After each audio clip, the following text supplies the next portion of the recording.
کچھ جاہل شاعر ایسے ہیں جو کہتے ہیں کہ شریعت کا لحاظ کریں تو شعر میں خوبی نہیں پیدا ہو سکتی، اور اعلیٰ حضرت کیا فرماتے ہیں، جو کہے شعر و پاس شرع دونوں کا حسن کیوں کرائے، لاؤ سے پیشے جلوائے زمزمائے رضا، کہ یوں ایک جگہ خود فرماتے ہیں قرآن سے میں نے نعت گوئی سیکھی، یعنی رہے احکام شریعت ملحوظ۔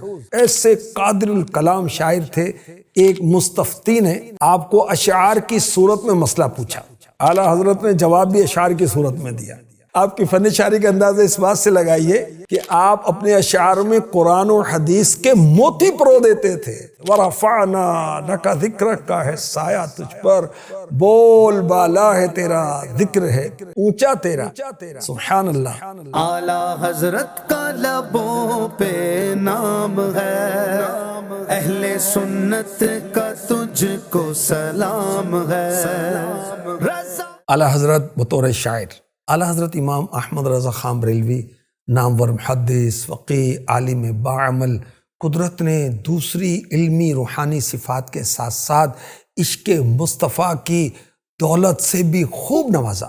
فن شعر کسی استاد سے نہیں پڑھا، بلکہ یہی عشق رسالت صلی اللہ علیہ وسلم طبع موضوع کی بدولت صفت و ثناء نبی کے نغمات میں ڈھلتا رہا۔ تمام اصناف سخن پر مہارت رکھتے تھے۔ نعت کہتے ہوئے علوم شریعت میں اپنی دسترت کی وجہ سے جوش عشق و عقیدت کے باوجود بھی کمال کی احتیاط برتی۔ آپ نے قرآن کریم کو نعت گوئی کا منبع بنایا، بلکہ اپنی شاعری میں عملی اظہار بھی کیا۔ حضرت حسان بن ثابت رضی اللہ تعالی عنہ کے نقش قدم پر چلے۔ نعتیہ دیوان کا ایک ایک مصرع عین شریعت کے مطابق، خلاف شریعت اشعار نہ کہتے نہ سنتے تھے۔ خود فرمایا، پیشہ میرا شاعری نہ دعویٰ مجھ کو، ہاں شرع کا البتہ ہے جنبہ مجھ کو، مولا کی ثنا میں حکم مولا کا خلاف، لوزینہ میں یسر تو نہ بھایا مجھ کو۔ یعنی جس طرح بادام کے حلوے میں لہسن ملا دیا جائے تو اس حلوے کو کوئی پسند نہیں کرے گا، یوں ہی نبی پاک صلی اللہ علیہ وسلم کی مدح و ثنا کرتے ہوئے آپ کے حکم کی خلاف ورزی کرنا مجھے ہرگز پسند نہیں۔ ایک جگہ خود فرماتے ہیں، میں اپنی شاعری میں شریعت کو پیش نظر رکھتا ہوں، بلکہ میں نے نعت گوئی سیکھی ہی قرآن سے ہے۔ قرآن سے میں نے نعت گوئی سیکھی، یعنی رہے احکام شریعت ملحوظ۔ اچھا، کچھ جاہل شاعر ایسے ہیں جو کہتے ہیں کہ شریعت کا لحاظ کریں تو شعر میں خوبی نہیں پیدا ہو سکتی، اور اعلیٰ حضرت کیا فرماتے ہیں، جو کہے شعر و پاس شرع دونوں کا حسن کیوں کرائے، لاؤ سے پیشے جلوائے زمزمائے رضا، کہ یوں سبحان اللہ۔ اعلیٰ حضرت نے اردو کے علاوہ فارسی، عربی میں بھی شاعری کی، بلکہ ایک بار تو مولانا سید ارشاد علی، مولانا سید محمد شاہ ناطق کی فرمائش پر 4 زبانوں میں، عربی، فارسی، اردو اور ہندی میں بیٹھے بیٹھے فی البدی یہ نعت لکھی۔ لم یاتی نظیر کفی نظرین مثل تو نہ شد پیدا جانا، جگ راج کو تاج تورے سر سو ہے تجھ کو شہ دو سرا جانا۔ آخر میں ارشاد اور ناطق کا ذکر کس طرح کیا، بس خامہ خام نوائے رضا، نہ یہ طرز میری نہ یہ رنگ میرا، ارشاد احبہ ناطق تھا نہ 4 اسراف پڑا جانا۔ سبحان اللہ، ایسے قادر الکلام شاعر تھے۔ ایک مستفتی نے، یعنی فتویٰ پوچھنے والے نے، آپ کو اشعار کی صورت میں مسئلہ پوچھا، اعلیٰ حضرت نے جواب بھی اشعار کی صورت میں دیا۔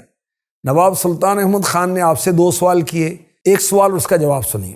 عالمان شرح سے ہے، اس طرح میرا سوال دیں جواب اس کا برائے حق مجھے وہ خوش خصال، گر کسی نے ترجمہ سجدے کی آیت کا پڑھا تب بھی سجدہ کرنا کیا اس شخص پر واجب ہوا؟ یعنی اشعار میں سوال کیا، اب اعلیٰ حضرت نے اشعار میں جواب دیا۔ ترجمہ بھی اصل سا ہے وجہ سجدہ بالیقین، فرق یہ ہے کہ فہم معنی اس میں شرط اس میں نہیں۔ آیت سجدہ سنی جانا کہ ہے سجدے کی جا، اب زبان سمجھے نہ سمجھے سجدہ واجب ہو گیا۔ ترجمے میں زبان کا جاننا بھی چاہیے، نظم معنی 2 ہیں، ان میں ایک تو باقی رہے تاکہ من وجہی یہ صادق ہو سنا قرآن کو، ورنہ ایک موج ہوا تھی چھو گئی جو کان کو، ہے یہی مذہب بھی یفتح علیہ اعتماد شامی از فیض و نہر واللہ عالم بالرشاد۔ اللہ اکبر۔ آپ کی فن شاعری کا اندازہ اس بات سے لگائیے کہ آپ اپنے اشعار میں قرآن و حدیث کے موتی پرو دیتے تھے، انوار جگمگاتے تھے۔ وَرَفَعْنَا لَكَ ذِكْرَكَ کا ہے سایہ تجھ پر، بول بالا ہے تیرا، ذکر ہے اونچا تیرا۔ اسی طرح ان پر کتاب اتری بیان لکل شیء، تفصیل جس میں ما عبر وما غبر کی ہے۔ اس کے علاوہ آپ کی شاعری کے بہت سارے کمالات اور خصوصیات ادا کی بخشش میں۔ ایک قول کے مطابق 2781 اشعار ہیں، اور کئی کلام ایسے ہیں جو 100 اشعار سے بھی زیادہ ہیں۔ مشہور سلام رضا، سبحان اللہ، مصطفیٰ جان رحمت پہ لاکھوں سلام، 171 اشعار ہیں۔ اس کو اردو زبان کا قصیدہ بردہ کہتے ہیں۔ اس کے علاوہ اعلیٰ حضرت کے عربی فارسی دیوان بھی ہیں۔ آپ کے عربی اشعار کا مجموعہ ہے بساتین الغفران، جبکہ آپ کی منتخب فارسی نعتوں کا مجموعہ ہے ارمغان رضا۔ اعلیٰ حضرت جب یہ کلام لکھ رہے تھے، ان کی مہک نے دل کے غنچے کھلا دیے ہیں، جس راہ چل گئے ہیں کوچے بسا دیے ہیں۔ کلام کا مقطع نہیں لکھا تھا۔ آپ کا وہ کلام مشہور شاعر داغ دہلوی نے دیکھا تو کہا، میں اس کلام کے فن کے اعتبار سے کیا تعریف کروں، بس میری زبان پر تو یہ آ رہا ہے، ملک سخن کی شاہی تم کو رضا مسلم، جس سمت آ گئے ہو سکے بٹھا دیے۔ اتنا کہوں گا کہ فن شاعری کے میزان میں اگر ایک پلے میں اعلیٰ حضرت کے کلام کو رکھا جائے، دوسرے پلے میں اردو ادب کے تمام شعراء کے کلام کو رکھا جائے، تو بلا شبہ کلام رضا کا پلہ بھاری ہوگا، کیونکہ کلام الامام امام الکلام۔ گونج گونج اٹھے ہیں نغمات رضا سے بوستاں، کیوں نہ ہو کس پھول کی مدحت میں وامنکار ہے۔ سبحان اللہ۔